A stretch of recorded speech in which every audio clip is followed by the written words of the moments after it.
ઉમેશભાઈ, ગઢડા તાલુકાના ગ્રામ્ય વિસ્તારમાં સ્વાભિમાન યાત્રા શું કહેશો? આજે મારી સ્વાભિમાન યાત્રા ગઢડા તાલુકાના ઉગામેડી ખાતે અત્યારે પહોંચી ગઈ છે. આપ જોઈ રહ્યા છો કે ઉગામેડીના લોકો અને ગઢડાની જનતા ખૂબ લોકોનો પ્રેમ અત્યારે મળી રહ્યો છે. અને આ પ્રેમ જોતા એવું લાગી રહ્યું છે કે ગત વિધાનસભામાં મને આ મારી બોટાદ વિધાનસભાની ગઢડા વિધાનસભાના લોકોએ ખૂબ પ્રેમ કર્યો હતો, એના હિસાબે હું ધારાસભ્ય બન્યો. અને ફરી વખત તમે જોઈ રહ્યા છો કે ખૂબ લોકોનો મને પ્રેમ મળી રહ્યો છે.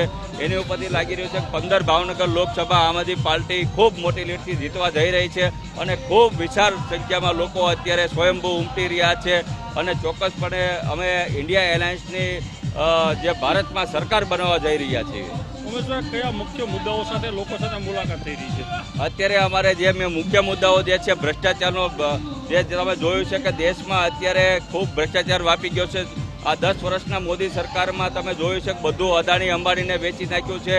અત્યારે તમે જોયું છે કે રેલ વેચી નાખી અદાણીને, એરપોર્ટ વેચી નાખ્યા, મોંઘવારી માંજા મૂકી છે, ખેડૂતોને પૂરતા ભાવ નથી આપતા, પાણીનો પ્રશ્ન છે. એટલે કે દેશને આખો નેસ્ત નાબૂદ કરી નાખ્યો. તમે જોયું છે કે મોદી સરકારે લોકશાહી જેવું રહેવા નથી દીધું. લોકશાહીની હત્યા કરવામાં આવી છે. 9 વર્ષના મોદી સરકારના હજી પૂરા નથી ત્યાં 10 વર્ષનો પ્રવેશ કર્યો. 9 જેટલી રાજ્ય સરકારને પડી ભાંગી છે.